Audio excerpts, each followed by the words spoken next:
Hello friends, welcome back. आज की इस वीडियो में हम बात करने वाले हैं तीन टाइप्स की वैक्सीन्स को लेकर, जिससे गवर्नमेंट ऑफ इंडिया जो है वो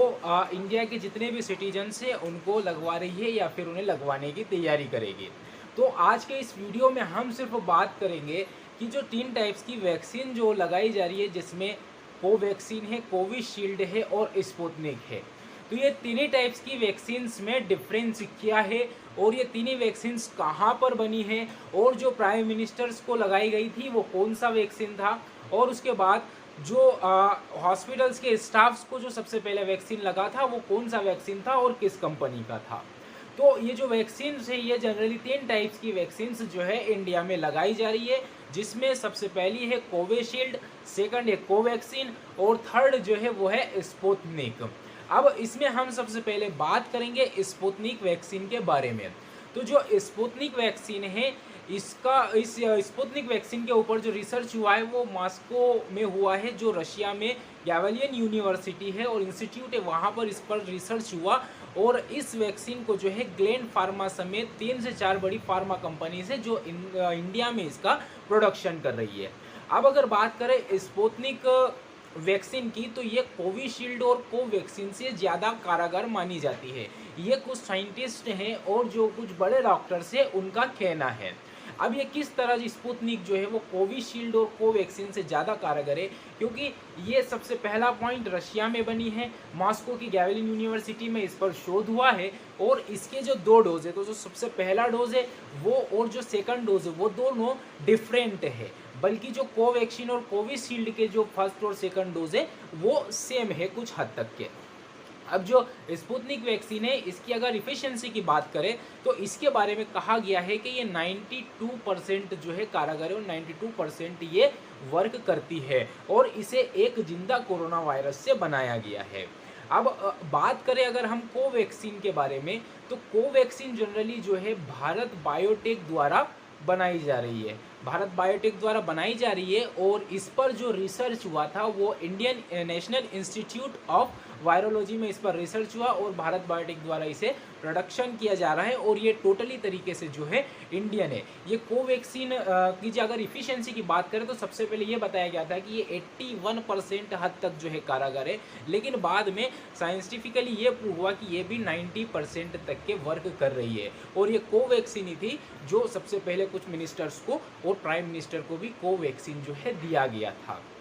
अब हम बात करते हैं जो सबसे फेमस वैक्सीन चल रहा है, जिसे हम कोविशील्ड कहते हैं। अब ये कोविशील्ड वैक्सीन के बारे में अगर हम बात करें तो जनरली आपने भी कोविशील्ड के बारे में बहुत सुना होगा। तो कोविशील्ड पर जो है एस्ट्राजेनिका ऑक्सफोर्ड में इस पर रिसर्च हुआ है, और इस पर रिसर्च करने के बाद में इसको जब क्लिनिकल ट्रायल के लिए दिया गया तो वहाँ पर ये सही साबित हुई, और इससे जो है बहुत ज़्यादा एफिशिएंसी भी थी इसकी, बताई गई थी कि 90% तक के वर्क कर रही है। और उसके बाद इसे जो है इंडिया में सीरम इंस्टीट्यूट द्वारा प्रोडक्शन किया जाने लगा, और इसे फिलिस्तीन, अर्जेंटीना और कुछ कंट्रीज़ में भी इसे इंडिया द्वारा जो है वो ट्रांसपोर्ट किया गया था, और वहाँ के सिटीजन्स को भी ये वैक्सीन लगाई गई थी।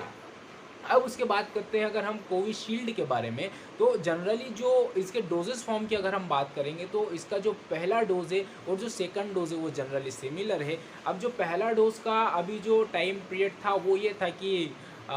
जैसे फर्स्ट डोज लग गया तो फर्स्ट डोज के बाद में ये 4 to 5 वीक के अंदर जो सेकंड डोज दिया जा रहा था, फिर उसको बढ़ा करके 8th वीक किया गया। लेकिन जिस कंडीशन से इनकी शॉर्टेज चल रही है वैक्सीन्स की, उस हिसाब से ये कहा जा रहा है कि इसका जो 6th मंथ तक के या 3 मंथ तक के भी इसके सेकंड डोज की जो है लिमिट कर दी जा सकती है। अब ये तो देखिए खैर डिपेंड करता है गवर्नमेंट के ऊपर कि वो किस स्पीड से वर्क करती है, और फार्मा कंपनीज़ को टेंडर अप्रूवल करके उनको जो है रॉ मटेरियल्स के लिए जो भी बजट वगैरह है वो मुहैया करवा करके इसको वैक्सीन्स को बनाने का वर्क स्टार्ट करती है। तो यहाँ पर हमने बात की तीनों वैक्सीन के बारे में, कोवैक्सीन, कोविशील्ड, और उसके बाद हमने बात की थी स्पुतनिक जो कि एक रशियन है। और जो ये स्पुतनिक है इसको 60 कंट्रीज़ में जो है अप्रूव दिया गया है। अब कुछ हद तक के साइंटिफिकली ये तो प्रूव हो चुका है कि ये वैक्सीन्स के बाद में भी अगर किसी को वैक्सीन्स लग चुकी है, लेकिन वैक्सीन्स के बाद में भी कुछ केसेस ऐसे हैं कि जिनको दोनों डोज लगने के बाद भी पॉजिटिव पाए गए हैं। तो ये स्थिति क्या है?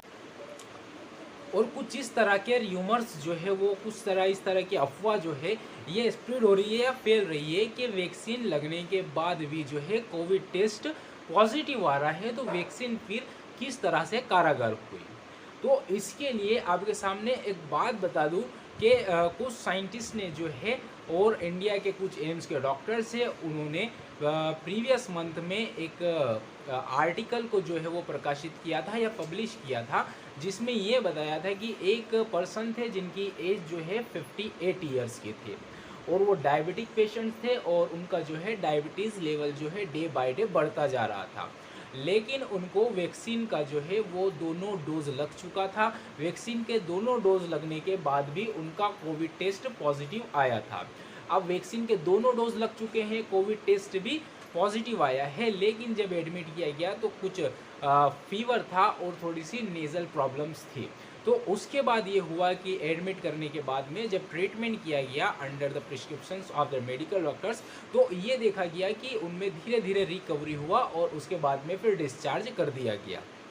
लेकिन सेम यही कंडीशन एक पर्सन के और साथ हुई कि उनकी एज भी लगभग 59 के समथिंग थी और यही प्रॉब्लम थी जो इन साहब को थी। अब उनमें क्या हुई ये प्रॉब्लम में कि उनको ये कंडीशन हो गई कि ऑक्सीजन लेवल भी बहुत ज़्यादा लो हो चुका था और उसके बाद वेंटिलेटर पर रखने की भी नौबत आ गई थी। तो दोनों में डिफरेंस ये हुआ कि दोनों के साथ में प्रॉब्लम तो एक ही हुई, लेकिन इनको वैक्सीन का दोनों डोज लग चुका था, इसीलिए ऑक्सीजन लेवल मेंटेन रहा या फिर वेंटिलेटर तक नहीं जाना पड़ा, और इनको वैक्सीन का कोई भी डोज नहीं लगा था और यही सेम कंडीशन थी पर वेंटिलेटर की स्टेज तक चले गए। ये मैं नहीं कह रहा हूँ, ये जो डॉक्टर्स का और साइंटिस्ट का जो पब्लिश किया हुआ आर्टिकल्स था और जो क्लिनिकल ट्रायल था उसके आधार पर यह कहा गया कि वैक्सीन जो है कितनी कारगर है और कहाँ तक साबित हुई है। अब मेरी आपसे भी यही रिक्वेस्ट है कि जो स्टेट गवर्नमेंट या फिर सेंट्रल गवर्नमेंट्स जो अभियान चला रही है या फिर जो टीकाकरण के लिए जो भी अभियान चलाया जा रहा है वैक्सीन लगवाने के लिए, तो हम भी ये कामना करते हैं कि जल्द से